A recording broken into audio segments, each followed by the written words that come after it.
মোহাম্মদ মোজাম্মেল হোসেন জানতে চেয়েছেন, প্রতিবন্ধী শিশুরা কি বাবা মায়ের পাপের ফসল?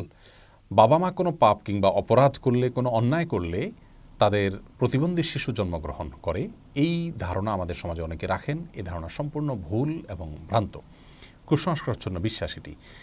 ইসলামী শরিয়ার দৃষ্টিকোণ হলো, যদি কেউ কোনো অপরাধ করে, বাবা মা যদি কোনো অপরাধ করে, পাপ করেন, তাহলে তার বোঝা তারাই বহন করবেন, তাদের সন্তান বা অন্য কেউ নয়। আল্লাহ বলেছেন, আল্লাহ তাজিরু ওয়াজিরাতুন বিজরা উখরা, একজনের পাপের বোঝা অন্যজন বহন করবে না।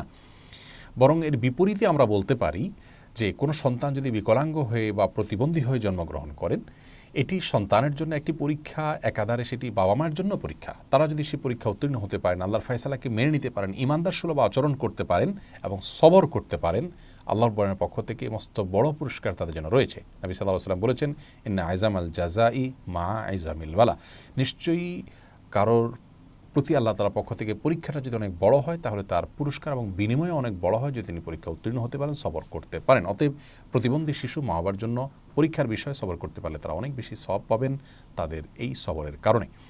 তিরমিজি বর্ণিত একটা হাদিসে নবী সাল্লাল্লাহু আলাইহি ওয়াসাল্লাম বলেছেন, লা ইয়াজালুল বালাউ বিল মুমিনি ফি নাফসিহি ওয়া ওয়ালাদিহি ওয়া মালিহি, যার অর্থ হলো একজন ঈমানদারকে আল্লাহ রাব্বুল আলামিন পরীক্ষা নিয়ে থাকেন, বিপদ দিয়ে তার নিজের মধ্যে, তার সন্তানের মধ্যে, তার সম্পদের মধ্যে। অর্থাৎ সন্তানের মধ্যে প্রতিবন্ধকতা বা ত্রুটি, অসুস্থতা, কোনো প্রকার সমস্যা, এটি সন্তানের জন্য একটি পরীক্ষা, একাদশটি বাবা মার জন্য পরীক্ষার বিষয়। তারা যদি সবর করতে পারেন, আল্লাহ রাব্বুল আলামিনের সঙ্গে সেই বাবা মা সাক্ষাৎ করেন কিয়ামতের ময়দানে এমত অবস্থায় যে তাদের কোনো অপরাধ বা পাপ থাকে না। তো এ হাদিস থেকে বোঝা যায় যে বিকলাঙ্গ বা প্রতিবন্ধী সন্তান এটা বাবা মায়ের জন্য কোনো কোনো ক্ষেত্রে আশীর্বাদ হতে পারে যদি তারা সবর করতে পারেন।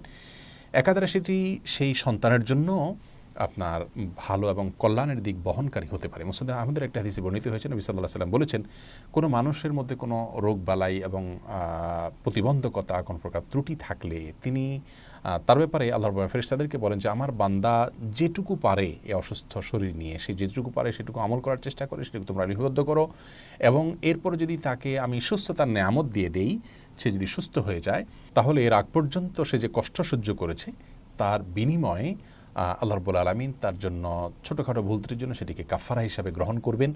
আর যদি এই অসুখ নিয়ে, এই প্রতিবন্ধকতা নিয়ে তার মৃত্যু হয়, তাহলে আল্লাহ রাব্বুল আলামিন তার জন্য রহমত এবং অনুগ্রহ করবেন তার প্রতি এবং তাকে মাগফিরাত নসিব করবেন। তাহলে বোঝা গেল যে প্রতিবন্ধী হওয়া, বিকলাঙ্গ হওয়া এটা কোনো অভিশাপ নয়, না শিশুর জন্য, না তার বাবা মায়ের জন্য। এ সম্পর্কে যে সামাজিক কুসংস্কার বা ভুল ধারণা আছে সেগুলোকে সংশোধন করতে হবে আমাদের। আল্লাহ তাআলা আমাদেরকে তৌফিক দান করুন।